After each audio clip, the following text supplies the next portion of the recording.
Ibihe byiza kuri mwe mwese nshuti bakunzi b'ijwi rya diaspora One Nation Radio. Twizere ko aho muri mukomeje kumererwa neza. Nitwa Simeo Muhumuza. Turi ku cyumweru, ku munsi wo ku cyumweru tubaye tariki 22 z'ukwezi kwa Gicurasi umwaka wa 2022. Ni ikiganiro ukuri wacu kuba dukurikira mumenyereye tubagezaho uri ku munsi wo ku cyumweru. Hashize imyaka 28 Jenoside yakorewe Abatutsi ibaye mu Rwanda. Nyuma y'iyi myaka ariko haracyari bamwe mu banyarwanda bamwe bagishaka kuyihakana ndetse no kuyipfobya mu rwego rwo kuyobya abanyarwanda ndetse n'abanyamahanga baba batazi amateka y'igihugu cy'u Rwanda. Benshi muri aba banyarwanda ariko bakora ibi biganje hanze y'u Rwanda. Muri Australia, igihugu nubwo ariko atari abanyarwanda bose bahatuye, ariko hari bamwe mu banyarwanda bahakana bakanapfobya Jenoside yakorewe Abatutsi. Bamwe muri mwe mudukurikiye mujya mubona bagaragara. Hashize iminsi mike rwose hari na bamwe navuga ko bagiye bagaragara bitwaza imbuga nkoranyambaga bakerekana ko bari guhakana ndetse bakanapfobya iyi Jenoside yakorewe Abatutsi. Niyo mpamvu mu kiganiro ukuri wacu cya none tugaruka kuri aba bantu ndetse tukanibaza mpamvu ki leta ya Australia irebera bene aba bantu.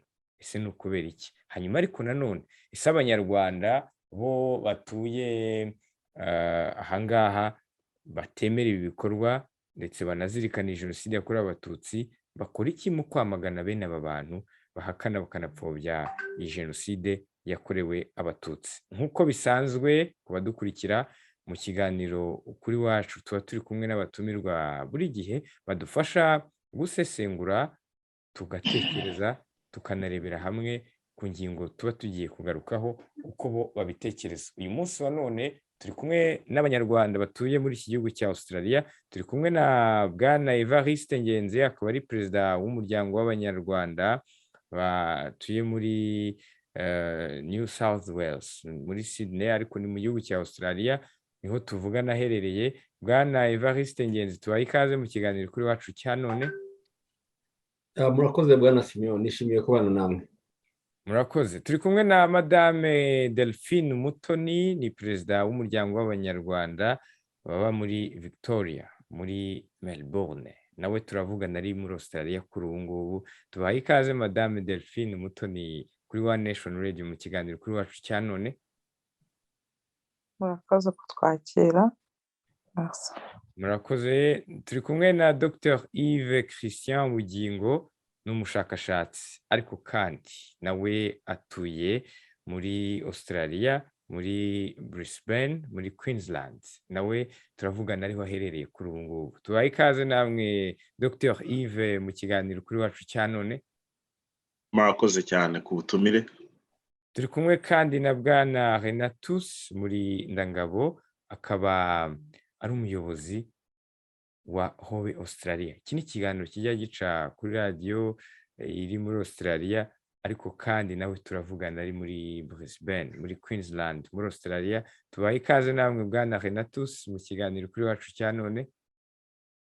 Murakoze cyane Bwana Simeo muri iki kiganiro, ndahaye muri kazi.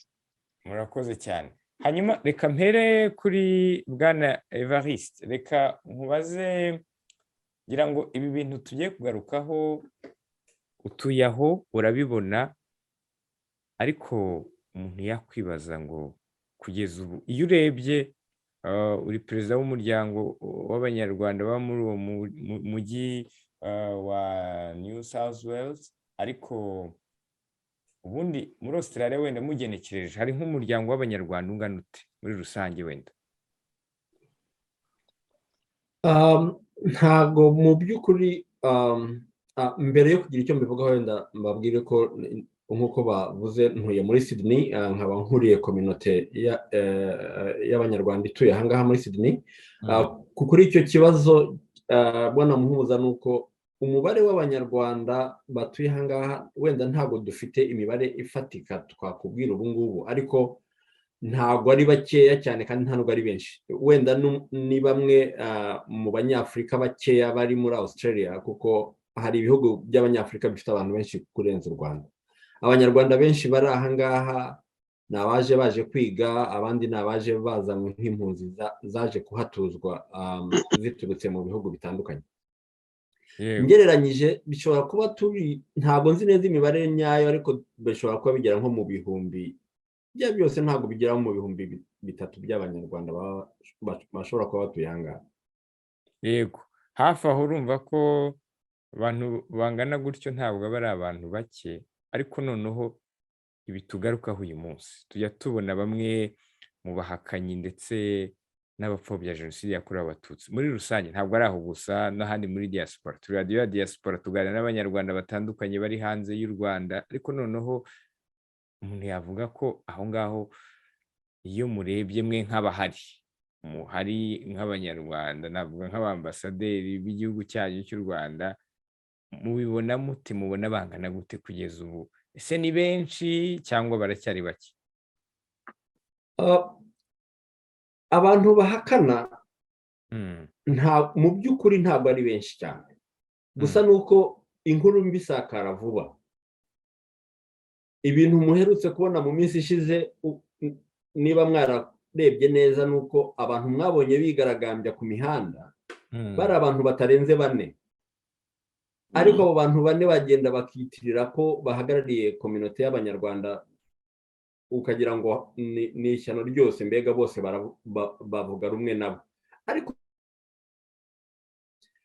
urebye ntago umubare w'abahakana ntago ari mwinshi, ahubwo nuko abahakana barigaragaza cyane, bagaragara nkaho ari benshi. Ariko mu by'ukuri igihe ufashe imibare wenda y'abantu baje gutuzwa aha ngaha baje nk'impunzi zahunze mu Rwanda muri 1994, abenshi nibo usanga, bamwe muri bo, ntabwo ari bose, bamwe muri bo nibo bafite iyo myumvire, bafite wenda ibyaha basize barakoze mu Rwanda mu rwego rwo gutuma baba aha ngaha mu buryo bashaka, n'uburyo bashaka kugaragaza ko wenda baje ari bo ahubwo bahohoterwaga, kandi ari bo akenshi bahohoteye abandi. Yewe mu by'ukuri mbona abantu bapfobya cyangwa bahakana Jenoside yakorewe Abatutsi bafitanye isano cyangwa bafite icyo bapfana n'abantu bagize uruhare muri Jenoside yakorewe Abatutsi mu Rwanda, bakabikoresha rero mu rwego rwo guhisha bya byaha byabo byo aho bari hose, bakagenda bashaka kugaragaza ko bo atari abicanyi. Ariko mu by'ukuri nko mu bindi bihugu uko mwabibonye, abo bantu, abicanyi, abantu bakoze Jenoside mu Rwanda bari ahantu hose ku isi. N'aha ngaha rero ntabwo bivuga ko badahari. Mu by'ukuri hari amakuru dufite cyangwa twagiye tubona y'abantu b'ababyeyi bamwe bafite uruhare, bagize uruhare muri Jenoside yakorewe Abatutsi, batuye aha ngaha, kandi inkiko gacaca mu Rwanda zaranabakatiye. Wenda aho ngaho umuntu yakwibaza atese harakorwa iki kugira ngo aba bantu bakoze ibyaha mu Rwanda batuye muri iki gihugu bakurikirana? Aho turaza kuhagera, ariko noneho aho muri Sydney wowe utuye bangana gute? Barahari nabo? Aha ngaha muri Sydney ntabwo bikunze kuhagaragara cyane nk'uko bigaragara wenda nka Queensland, ariko n'aha ngaha naho ntabwo ari shyashya. Hari amakuru mujya musoma y'abantu batuye muri Sydney biyita ko wenda barwanya leta y'u Rwanda, bakandika amakuru cyangwa bagakoresha ibinyamakuru mu rwego rwo kuvuga ibintu bimwe mu by'ukuri bitanafite ishingiro, cyane cyane nk'abavuga ko hari abantu babo baburiwe irengero mu Rwanda,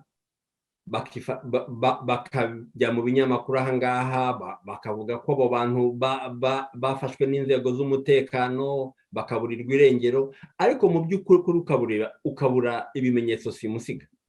Ibyo ngibyo rero ibyo birahari, ariko muri Sydney ntabwo mu by'ukuri navuga ngo dufite umubare runaka w'abantu bapfobya bakanahakana Jenoside yakorewe Abatutsi. Ntabwo bagaragara cyane kuko ntago hano bikunze kubaho nk'uko biba mu yindi ntara ya Queensland. Reka bari naho tujye. Urakoze Bwana Evariste. Hanyuma Dr Yves ngira ngo uri muri Queensland ariko aho ho bimeze bihagaze bite kugeza amagingo ye kuri aba bantu bapfobya Jenoside yakorewe Abatutsi bakanihakana ndetse hakaniyongeraho no gusebya leta y'u Rwanda, ubibona ute? Bihagaze bite? Ikigaragara hano ni uko tutabiciye ku ruhande aba bantu bafite ingufu. Bageze hano mbere, bahagera kera, babasha, sinzi niba mujya mukurikirana ibintu bya politike y'ahangaha, ni uko hano ishyaka rikunze kuyobora cyane n'abareba. Abareba rero cyane cyane bagira ingufu mu bintu biri social, ari hahandi bagenda bisunga abantu baturutse mu bindi bihugu nk'izo mpunzi ku buryo babiyegereza bakabatora. Izo mpunzi rero nazo zigira uburyo zibegera kugira ngo zibone ibyo bashaka. Ari hahandi cyane cyane bakunda kwitiranya uburenganzira bwo kuvuga bakabukoresha mu buryo bubi. Ari hahandi bwa burenganzira bahabwa n'amategeko abahangaha bo bakabukoresha basakaza ingengabitekerezo ya Jenoside. Ku buryo ubuho sinzi niba mwarabimenye yuko mu minsi ishize baributse ikintu bita kwibuka ngo Jenoside ebyiri bibukira mu nteko ishinga amategeko ya hano. So ibyo bintu byaratubabaje nk'abantu batuye ahangaha, gusa ntabwo twacecetse kuko sinzi niba mwarabimenye yuko twakoze petition kugira ngo bahagarike ibyo bintu, ariko ibyo bintu ntago byahagaze kubera ko akuntu navuze bafite ingufu, bageze hano mbere. Niwo muryango w'abanyarwanda, niko iyo bahamagaye umuryango nyarwanda hano nibo bazi, nibo bageraho mbere. Ariko ntago twicaye, turacyakora ubuvugizi ku buryo dutekereza yuko mu minsi iri imbere hari ikintu gishobora kuzahinduka. Yego, urakoze cyane Bwana Yves, turaza no kuza kubigeraho ku cyo muri gukora n'ibyo n'ubundi mwatangiye n'icyo munateganya mu minsi iri imbere. Ariko Bwana Renatus, nawe ngira ngo uri muri Queensland, aho ngaho wenda hari ibyo Yves atubwiye, ariko wowe aba bantu bahakana bakanapfobya Jenoside yakorewe Abatutsi, Bwana Evariste mukanya yatubwiye ko aho muri Queensland ariho abenshi biganje, nubwo n'ahandi umuntu atavuga ko badahari, ariko ubibona ute wowe mu mboni yawe? Mu by'ukuri urakoze kumpa uno mwanya. Icyo navuga Queensland buriya ni nayo ituwemo n'abanyarwanda benshi cyangwa na community ziva muri karere k'ibiyaga bigari nyinshi. So kandi harimo abantu nyine nk'uko ngenzi yabivuze, yavuze yuko hari abaje baje kwiga ari nabo biganje mu ma state nka Sydney na Melbourne. So abandi baje bazanywe na HCR bava mu nkambi zitandukanye zo hirya no hino mu gihugu. Queensland rero ikaba ari nayo irimo abanyarwanda benshi. Ngira ngo mbabarire kuguhagarika, ariko urumuri rwawe ni ruke, nubwo nzi ko aho bwije uratwihanganira, ntabwo turi kukubona neza. Reka mpereza isegonda rimwe ndebe, narindi mu modoka ngira ngo wenda nta kibazo, ariko wakomeza ntacyo turakumva. Yego. Okay. Urumva rero niho hari umubare munini, umubare w'abanyarwanda, hanyuma banahageze mbere koko nk'uko Yves yabivuze, agerageza gukora inshuti. Cyane cyane binababaje ko n'inshuti zabo ntabwo bazibwije ukuri kw'amateka yacu. So noneho harimo abagendera mu kigare babashyigikiye ariko batazi amateka uko ameze. Ibyo ngibyo nabivuga nk'iyo habayeho ko kwibuka, iyo bavuze Jenoside yabaye mu Rwanda muri 1994 ariko ntibakiriho Jenoside yakorewe Abatutsi muri 1994. So bakongeraho n'ubundi bwicanyi ndengakamere, bisobanuye yuko mu by'ukuri wa wundi utabyumva utari wabisobanukirwa azagenda azi ko agiye gushyigikira abanyarwanda bahuye n'icyo kibazo. So kubw'iyo mpamvu rero usanga hari kategori 3 niko nabivuga z'abantu.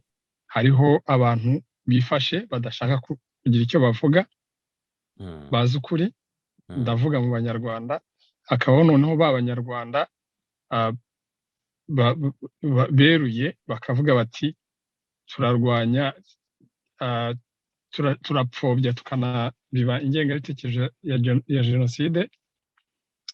Noneho hakabaho n'abandi bavuga bati ukuri ni uku nguku, tugomba kurwanya ababiba n'abapfobya Jenoside yakorewe Abatutsi muri 1994.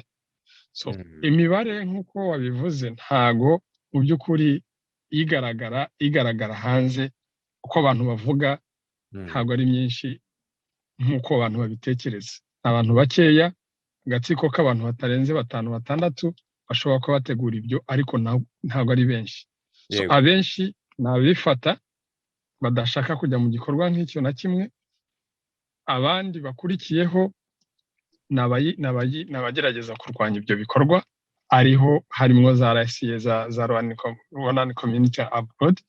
So ugasanga rero mu by'ukuri ni iby'ingenzi yavuze ati igikorwa kibi kirukanka vuba kurenza ikiza.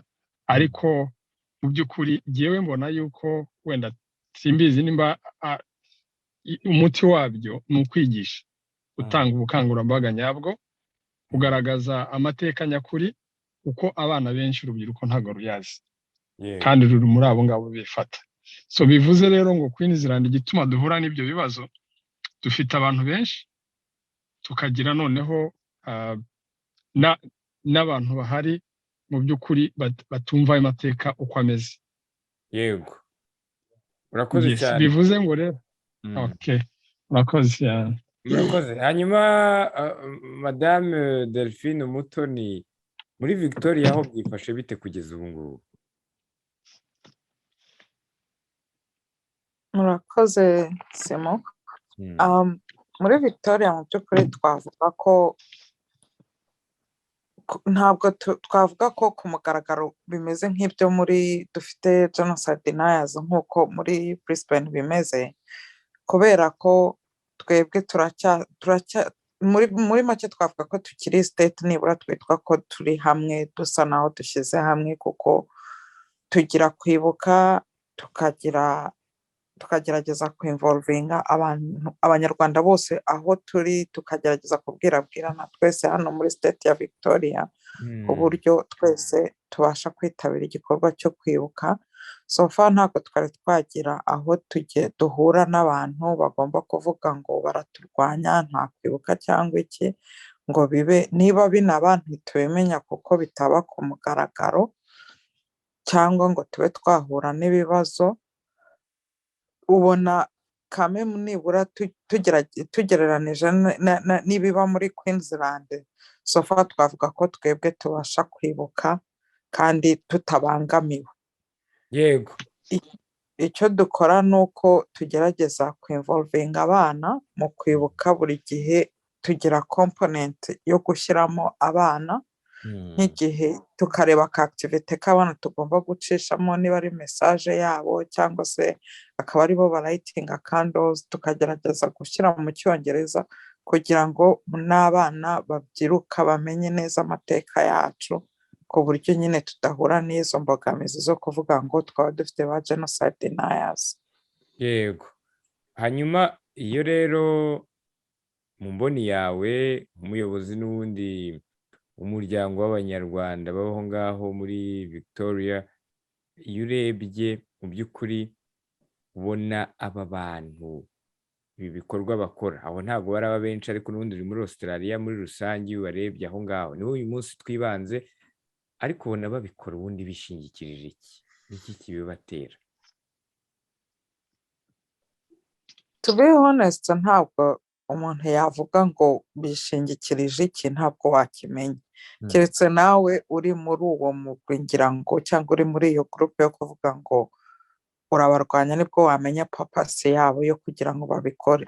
Gusa muri rusange twese tuzi ko genocide deniers bose icyo baba bagamije ni ukugira ngo batwistinge amateka yacu kugira ngo bye kumenyekana niba hari abantu batazi amateka yacu y'u Rwanda uko jenoside yakorewe Abatutsi muri 1994 yagenze, nicyo nakubwira baba bagamije. Ariko ntabwo navuga specifically ngo genocide deniers bo muri Australia baba bishingikirije iki, ntabwo wabimenya. Murakoze. Hanyuma Bwana Evariste Ngenzi, iyo urebye ubona aba bantu baba bishingikirije iki mu mboni yawe? Njyewe uko mbibona harimo kategori zitandukanye. Icya mbere, hari abantu b'impunzi bavuye hanze baza gutuzwa ahangaha basize bakoze amahano mu Rwanda. Ibyo byo ntago twabica ku ruhande. Mu bantu bahungiye ahangaha ntago bivuze ko ari abere bose. Hashobora kuba harimo impunzi z'abere, ariko harimo n'impunzi byanze bikunze zasize zikoze amahano mu Rwanda. Abo tumaze kumenya ni bakeya, bashyizwe no mu binyamakuru bikagaragara ko na gacaca mu Rwanda zabahamije icyaha. Aho ngaho icyo ni kimwe. Icya kabiri, hari ba bantu bavuga ngo barwanya leta y'u Rwanda. Abantu barwanya leta y'u Rwanda barwanya ikintu icyo ari cyo cyose leta y'u Rwanda yemera. N'umuntu w'umuresikape wishyira muri kategori y'abantu barwanya leta y'u Rwanda ku mpamvu zitandukanye, igihe bigeze mu gihe cyo kwibuka cyangwa nawe hari igihe yisanga yagiye mu bantu bapfobya no guhakana jenoside kubera imyumvire ya politiki. Yego, izo kazi zirahari.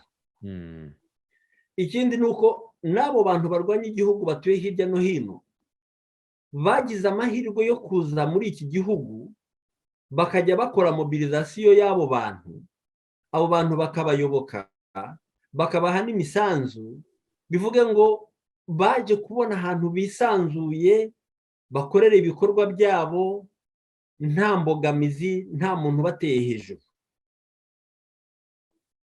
Uko rero iminsi igenda bagenda bashirika ubwoba. Mbere bakiza ntabwo byanavuga kuko ntabwo byabagaho, ariko abantu bamaze gushirika ubwoba.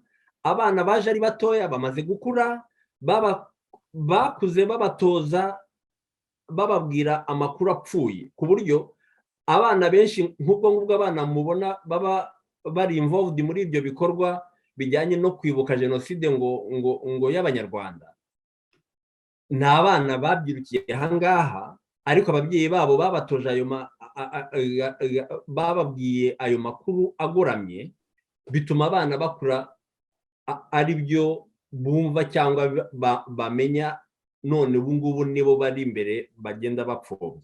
Yewe rero nkabona hari ikibazo cya politike cy'abantu biyita ko barwanya leta y'u Rwanda, bagahakana ikintu icyo ari cyo cyose leta y'u Rwanda yemera, nubwo yaba azi ko jenoside yakorewe Abatutsi ariko imeze, ibimenyetso byose birahari, ariko bakabipfobya kuko iki ngiki leta y'u Rwanda iracyemera, ubwo kuko tutayishaka natwe iki kintu turakirwanya. So wareba rero ugasanga ibi bintu bizakizwa nuko habaho kwigisha. Nka Australia nk'igihugu, abaturage benshi bari naive, ntago baba bazi neza izi details z'Abanyarwanda. Igihe bumvise Rwanda ni genocide baba bumva ari jenoside yakorewe mu Rwanda, ariko batazi impamvu umunyarwanda ayita gutyo. Ubu mu Australia yise gutyo, ushobora gukeka ko ari ukutabimenya, ariko umunyarwanda w'ubu ngubu uvuga ngo Rwanda ni genocide aba afite ipfobya riri deliberate muri icyo kintu. kuko azi neza ko inyito yayo irazwi ariko agahitamo kutayikoresha. Yego, murakoze cyane Bwana Evariste. Hanyuma dukomeje, reka tujye kuri Bwana Renatus. Ngira ngo uri umuyobozi w'ikiganiro cyitwa Hobe Australia. Abantu mudukurikiye muri kano kanya, ni ikiganiro gica kuri radiyo iri mu mujyi wa ngira ngo ni umujyi wa Brisbane, ariko kigamije guhuriza hamwe abanyarwanda batuye muri Australia. Navuga ko radiyo RFM n'abandi kandi bumva cyangwa bavuga ikinyarwanda batuye hirya no hino ku isi bashobora kuba bayikurikira. Ariko noneho umuntu yakwibaza, muri n'ubundi biturimo, mwebwe umusanzu wanyu uwuhe nk'abantu n'ubundi mugerageza kugera ku bantu benshi? Iyo dukora uyu mwuga tugerageza kugera ku bantu benshi. Umusanzu wanyu uwuhe mu kugira ngo abo bantu mubamagane, ndetse n'abanyarwanda wenda babikurikira bashobora kuba babibona nka kuriya ku mbuga nkoranyambaga, nk'uko n'ubundi abandi turi hirya no hino ku isi nk'abanyarwanda tubibona, ariko babashe kumenya ukuri? Murakoze.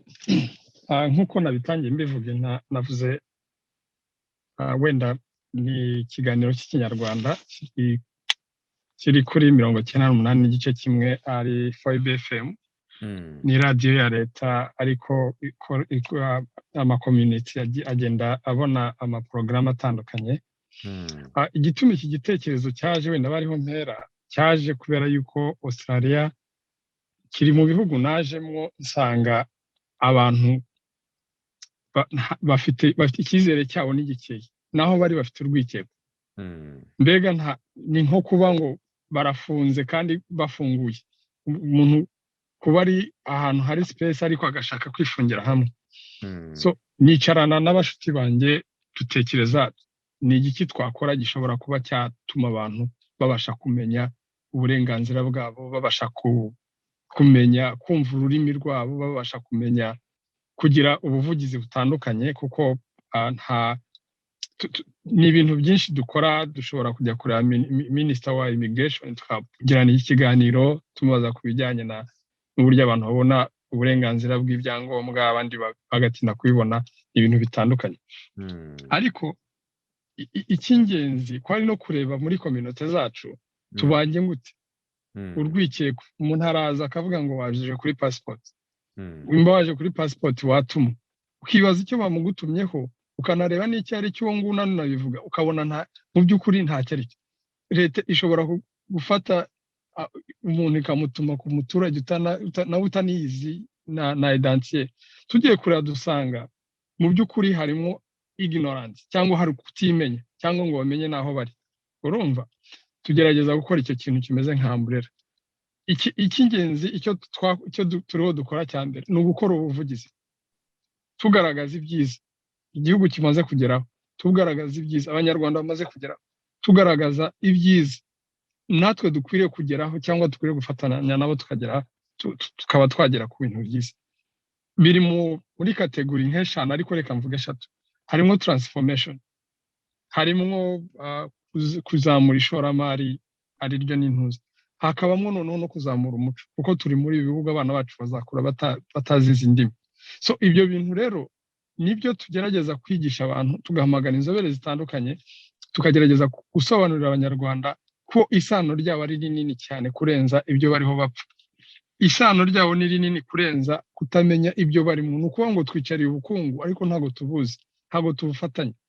Gukangurira abana b'abanyeshuri kugira ngo bamanuke bajye iwabo, babashe kubaka infrastructure nk'izo tubona hano, batanga uburezi n'ubumenyi bwinshi. So ibyo ngibyo rero biri muri ibyo ngibyo muri rwa rubyiruko, kugira ngo rwumve akamaro ko kugira iwanyu, kugira igihugu. Urumva, utigeze rwijandika muri ibyo.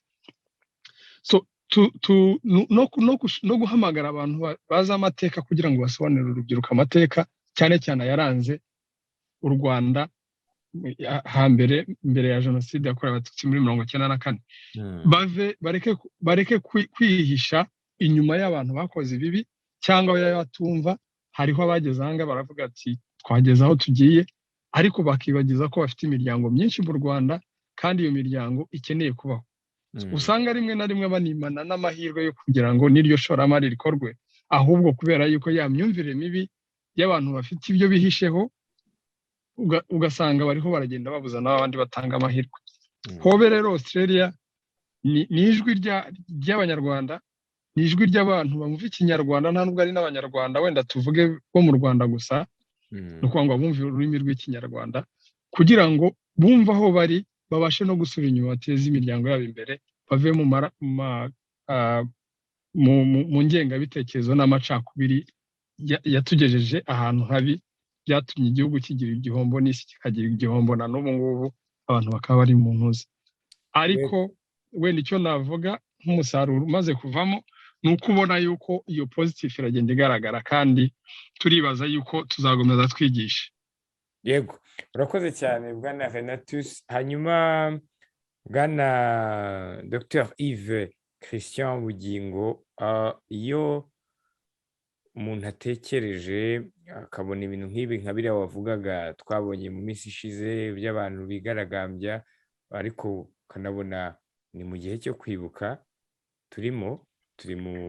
turacyari mu minsi 100 yo kwibuka Jenoside yakorewe Abatutsi, ariko umuntu yakwibaza ubundi mwebwe aho muri Australia aho mwibutse gute, byagenze bite mbese kwibuka uyu mwaka, byari bihagaze bite kugira ngo abanyarwanda baba wenda batarabashije kubikurikira bari aho muri Australia babyumve, cyangwa se n'abandi bari ahandi muri diaspora ndetse yewe no mu Rwanda bamenye uko byagenze? Igikorwa cyo kwibuka nk'uko bisanzwe ahantu hari abanyarwanda gihabwa ingufu cyane, kikitabwaho. Natwe rero hano Brisbane nubwo twavuga yuko tugira izo mbogamizi runaka, ariko ntago byatubujije gutegura igikorwa cyo kwibuka. Twanagize amahirwe na nyakubahwa ambasaderi niwe wari umuyobozi mukuru ndetse n'uhagarariye inyungu z'u Rwanda muri Australia, aba Melbourne, nawe yari ahari. Twagize n'urugendo rwo kwibuka, walk to remember, ku buryo byateguwe neza, bikora neza, nta mbogamizi twagizemo, ku buryo byakozwe neza kabisa. Yego. Hanyuma Evariste, mwebwe iwanyu aho ngaho muri Sydney, niba wenda mwari mwibuka, nzi ko muri diaspora n'ubundi biracyakomeje, harimo ababikoze, harimo abatarabikora, ariko mwebwe byagenze bite uyu mwaka kwibuka Jenoside yakorewe Abatutsi? Ngira ngo uri kuri mute ahari? Twebwe ntabwo turibuka, ariko twamaze gushyira gahunda yo kwibuka hanze. Tuzibuka ku itariki 4 z'ukwa gatandatu. Yego. Natwe nk'uko Bugingo yari amaze kubivuga, ngira ngo dufite amahirwe y'uko ambasaderi wacu azaba ari ino, azaba ari umushyitsi mukuru muri icyo gikorwa. Natwe muri gahunda harimo iyo walk to remember. Ntabwo ariko turabona ibyangombwa byayo bivuye mu nzego z'ubuyobozi, ariko biri muri gahunda, byarasabwe. Ndibaza ko nta kizabibuza. Ubundi icyo gihe dukoresha abantu b'abahanga bakoze ubushakashatsi muri Jenoside, yaba yakorewe Abatutsi cyangwa se Jenoside yindi, ariko bakabihuza n'amateka ya Jenoside yakorewe Abatutsi, kuko niyo ibiganirwaho.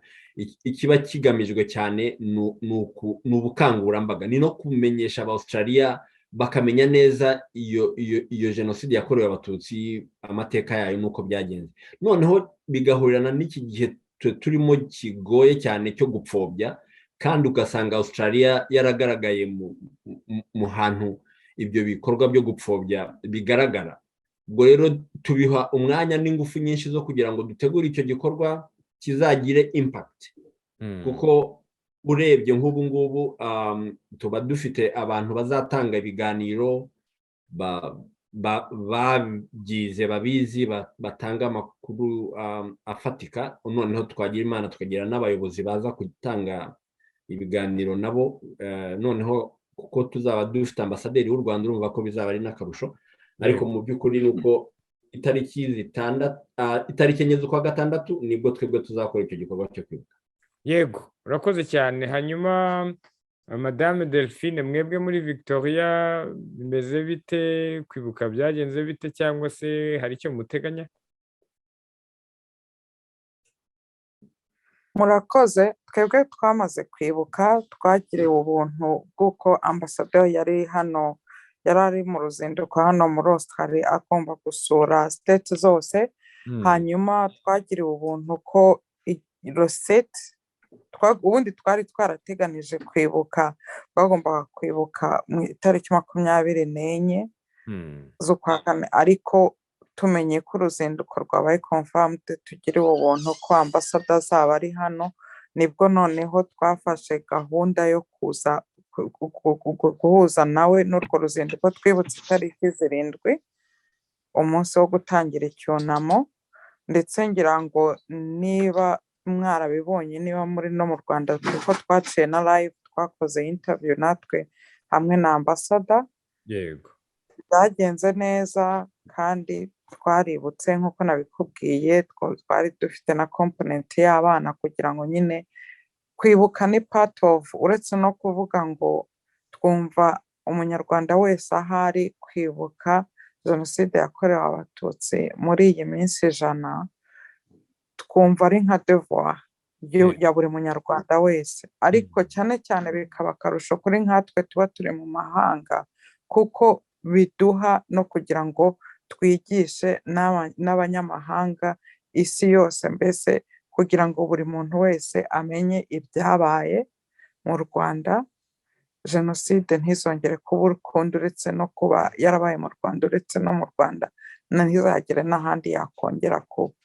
Rero twe twaributse, byagenze neza, ariko bitabuza ko kwibuka ariyo gahunda yonyine twakagombye gukora. Tuba twifuza ko nibura twakomeza kugira n'izindi activity nko muri iki gihe cy'icyunamo cy'iminsi 100, tugomba mbega gukomeza tuganiriza, niba ari ukujya mu mashuri.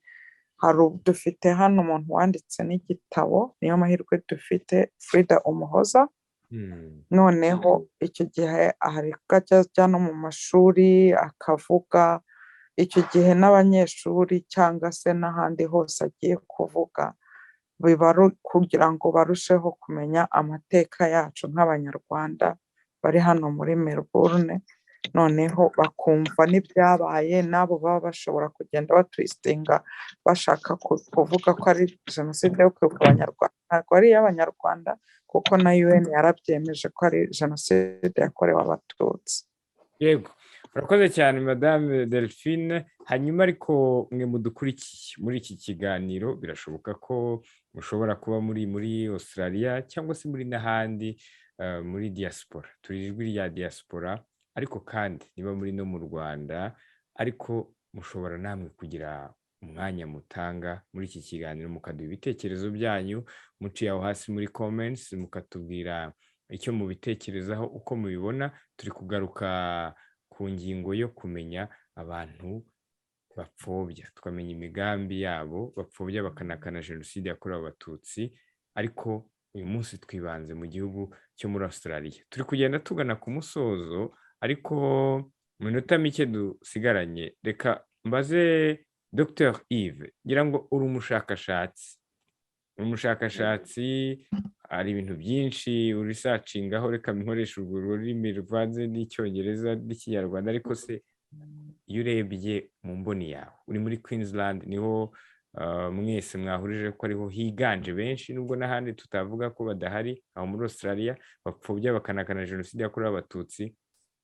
Ariko iyo urebye ibi bintu, kuko Jenoside yakorewe Abatutsi irazwi, yarabaye, iranemewe ku rwego mpuzamahanga, ariko aba bantu iyo mubona hari icyizere cy'uko, nk'uko wigeze kubitubwira, ko hari n'igihe bamwe bahuma mu maso, reka nkoresha iryo jambo, leta ya Australia, ariko se hari icyizere cy'uko mwebwe nk'abanyarwanda bari aho kandi mutabishyigikiye mubibona, hari icyizere cy'uko mubona iyi leta izagira icyo ibikoraho mu kwamagana aba bantu, cyane ko gupfobya Jenoside ari icyaha? Icyizere, murakoze cyane. Icyizere kirahari, kuko nk'uko na Denatus yari ari kubivugaho, hatangiye uburyo bwo kwigisha, gusobanurira cyane cyane urubyiruko, kuko nirwo twaje gusanga ruri kuba victim mw'ibi bihe cyane. Ugasanga ababyeyi babo basize wenda bakoze ibara mu Rwanda, bakaza uko bakura ababyeyi babigisha amakuru atariyo, amateka atariyo. Ubu rero gahunda ihari nuko iya mbere nuko duhura n'urubyiruko cyane cyane tubinyujije mu bintu by'imyidagaduro, imikino, ku buryo abantu bahura, nyuma yo guhura hakaza kugiraho niyo kaba kanya gato ko kuganira, ariko uwo mwanya ntago uba upfuye ubusa, kuko tubiretse bazakurana icyo kintu cyo kumva yuko ibintu ababyeyi babo bagiye bababwira ari byo bizima. Kandi hari amateka ahari mu Rwanda yerekana yuko ibyabaye atari twebwe gusa, na UN irabivuga. N'ikintu gisekeje nuko iyi guverinoma y'ahangaha wenda ababaha n'urwo rubuga babikora bigiza nkana, kuko nabo n'abanyamuryango ba UN. So ntekereza yuko guhura n'urubyiruko tukababwira uko amateka ameze ari rwo rugendo rwa mbere, kuko buriya uzabirebe abantu bakuru bo biragoye kubahindura, kubera yuko n'igituma babikora haba hari inyungu babifitemo. Icya kabiri nuko muri kwa kwigisha ubu ngubu ahantu babicisha cyane ni ku social media, ku mbuga nkoranyambaga. Natwe izo mbuga nkoranyambaga tuzibaho, ku buryo byoroshye yuko umuntu niba ari kuvuga ibintu bitari byo, comments zibamo, nubwo hari abahita bazikuraho, ariko twihaye gahunda yuko natwe tuzajya dusobanura ibyo bari kuvuga, tukerekana yuko atari byo, kuko uzarebe mw'iki gihe niho imbaraga nyinshi ziri guca ku social media. Icya gatatu ntekereza nuko Lenatus nacyo yakivuzeho, turacyafite amagrupe atatu hano y'Abanyarwanda. Hari abo ngabo bahakana Jenoside, ari nabo batanga ingengabitekerezo. Hari abaza bakicecekera nkaho nta kintu kibareba, hari n'abagerageza kugira ikintu bavuga. So abo ngabo rero basi batagira ikintu bavuga, dufite inshingano zo kubegera, tukababwira yuko guceceka kwabo ntacyo bari kumarira igihugu n'imiryango yabo muri rusange. Yego, kuko ntabwo ari ahangaha gusa, umunyarwanda ahari hose agomba kugira ishema ry'igihugu cye, akaba yakumva yuko niyo yaba nta kintu kinini yakora, ariko basi agafatanya n'abandi gutanga wa musanzu ugabanyije werekeje kubaka igihugu cyatubyaye. yego, urakoze cyane Dr. Yves. Hanyuma tugana ku musozo rero, buri umwe umunota wenda nk'umwe, hari ubutumwa ushobora gusorezaho, ariko noneho mukubiye mu bice bibiri. Hari abanyarwanda batuye muri Australia babona iby'aba bantu bari aho ngaho bapfobya Jenoside yakorewe Abatutsi baba bakora.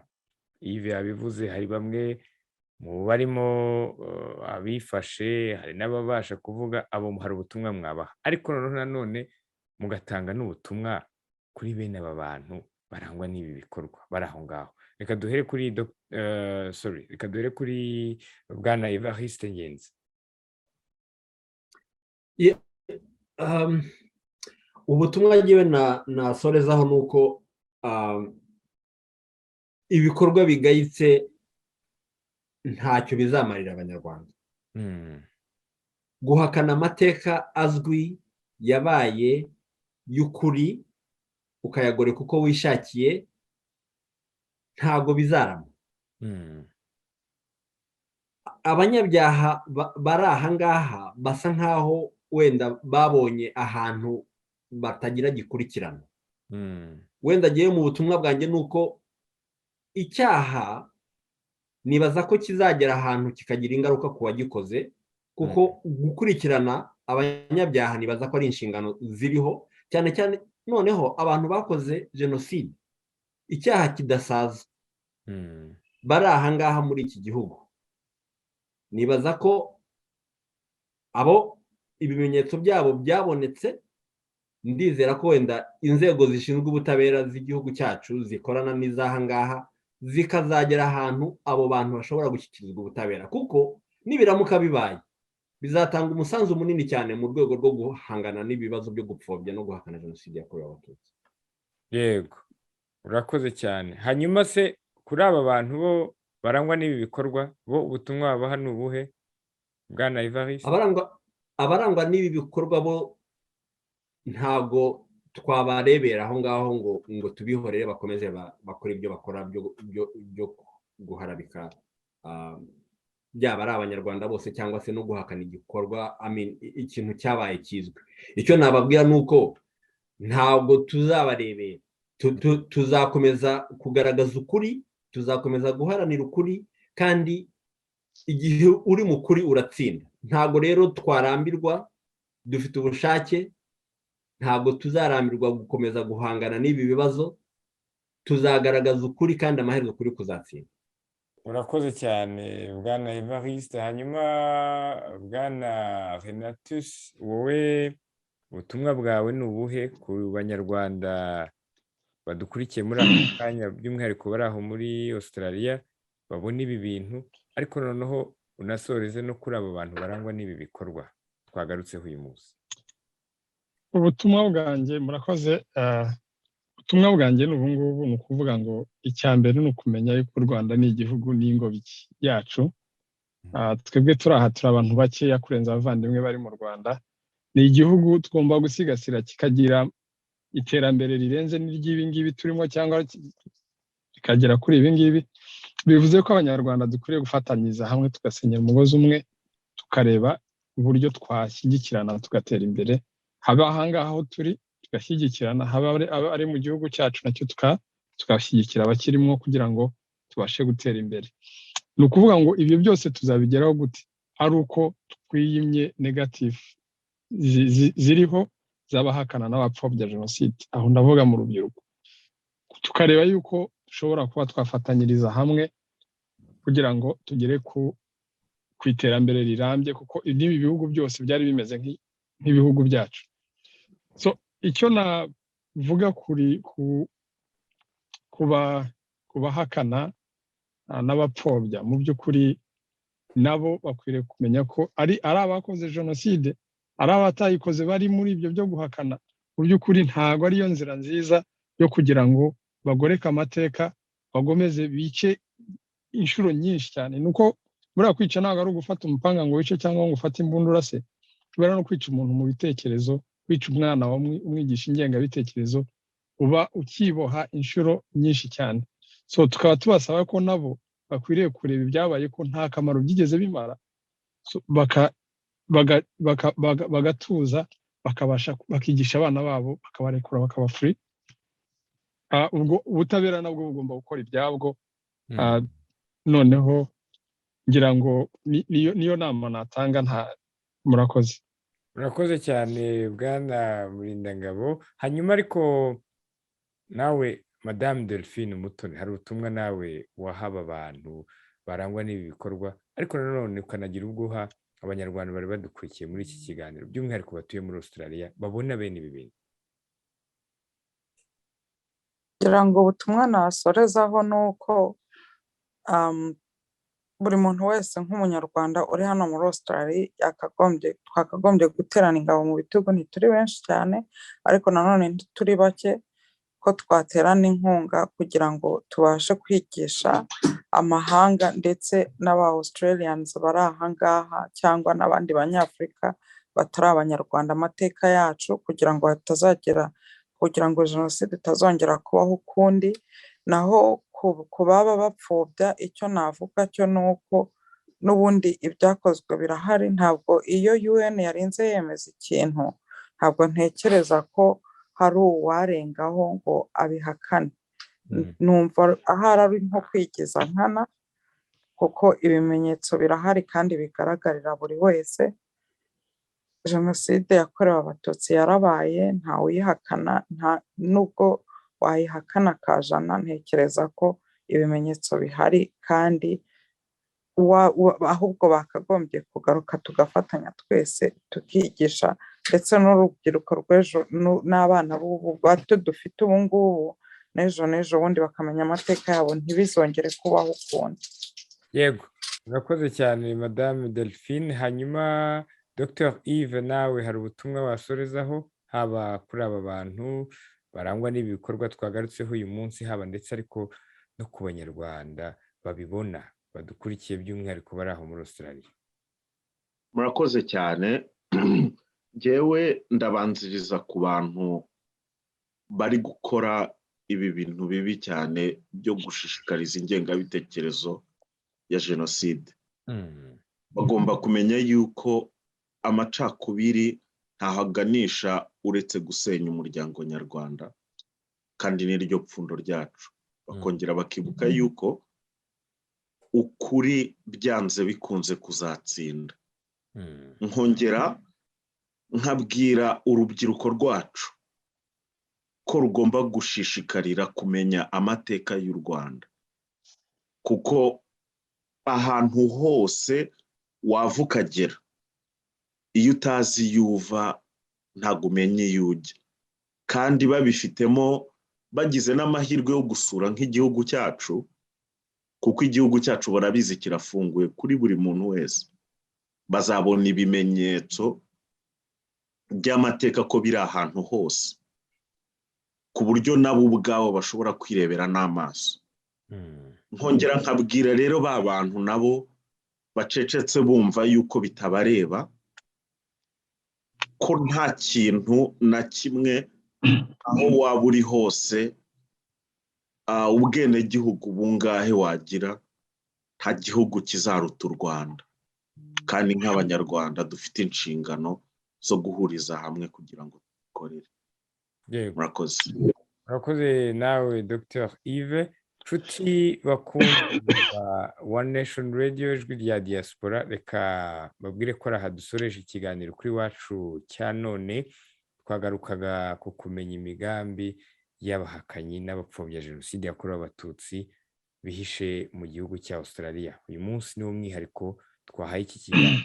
Twagize amahirwe yo kubana n'abanyarwanda batandukanye batuye muri iki gihugu cya Australia. Twari kumwe na Bwana Evariste Ngenzi, akaba ari perezida w'umuryango w'abanyarwanda baba muri New South Wales muri Sydney, niho twanavuganaga aherereye. Wakoze cyane Bwana Evariste Ngenzi kwitabira ubutumire bwacu kuri uyu munsi wa none.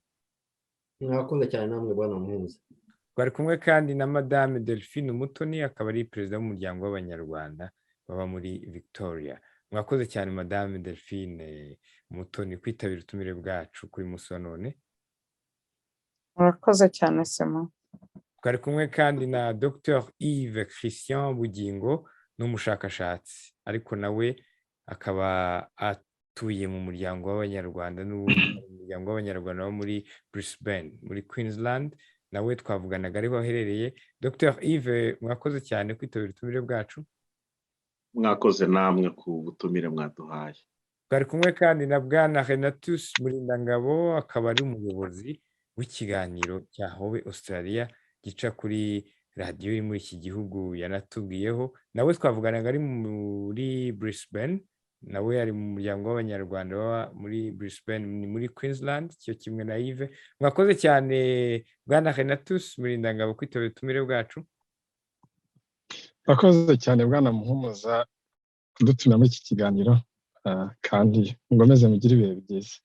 Yego, mwese rero mwari mudukurikiye, reka ngo dusoze tubifuriza ibihe byiza. Ngewe wari wabategura iki kiganiro wanakibagejeho, nitwa Simeon Muhumuza.